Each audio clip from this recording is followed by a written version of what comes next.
Hectic. Welcome back to Hectic 99, of course, the biggest youth television show right here in Mzansi. Now, before we left you, segment and talk about accessories.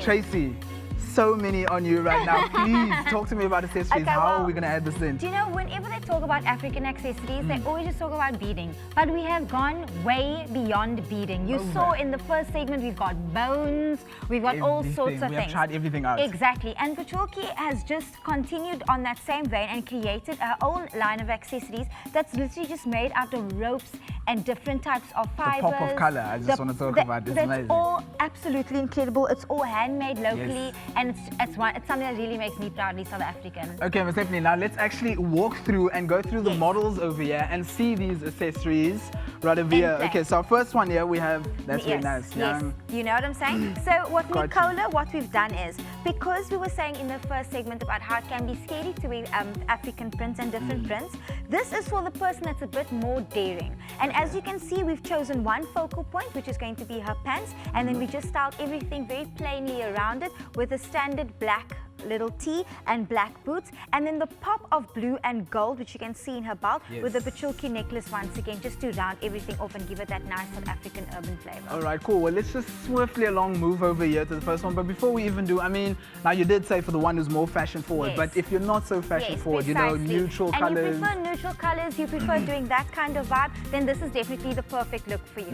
This is actually a Roald Rieder design. You'll see him once again on the South African menswear runway again this year, as we did. This was actually from last year, and it is a beautiful play on textures and patterns all in one. As you can see, this is actual leather cutout of a floral print that's actually been sewn onto mesh. So it's actually two different fabrics, different cuts and layers, which is absolutely gorgeous. And we've paired it with a simple straight cut black pants, which you can see has a seam running down the front just for a bit of drama, pair of sneakers, and of course an Isilio South African cap. Proudly South African. Okay, well, let us swiftly move along to our third model, Jonga. Tatenda is looking like a diva all up in this mode. Can I even? There we go. Okay. Am I model? You know, you are a model. You were born modeling, babe. You came out of the womb with the pouch. Thank you, Tracy. Thank you so much. With Tatenda, what we've done here is, like we were speaking about earlier, leather is a staple in South African fashion. And as you can see, we've got an awesome pair of leather boots, which we've paired with a beautiful Sam handbag. It's absolutely gorgeous. And it brings out all of those reds and natural fibers and textures that we have in her beautiful top.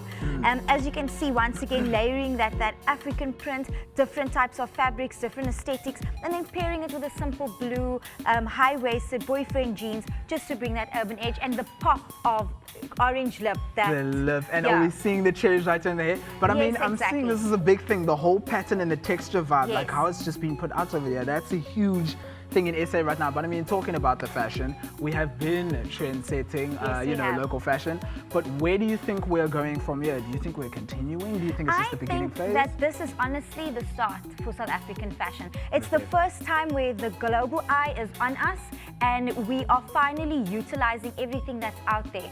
Young designers are coming up strong and steadily. We've got our local designers dressing some of the best faces in South Africa, South Africa and globally. And I think this is just the start of what's to come. All right, cool. Well, I mean, tell me about your actual most favorite thing about our local fashion indeed. My favorite thing with regards to local South African fashion would have to be the fact that it's so different. I've done Australia, I've done America, I've done Malaysia, and whenever we walk down, my passport is tattooed. But South Africa is still my favorite place, and whenever I go to all these countries, they always seem to look the same. They always they tend to follow the same kind of trend. The beauty about South Africans and South African fashion is there's so many different ones and different styles and different people that there's always an eclectic mix, and that's why I love South African fashion. It's just there's 1,000 different things to choose from. Most definitely. Well, thank you so much, Tracy, for joining us here today. Of course, don't forget you can hop on to see some of these trends up online. Where to? Hectic.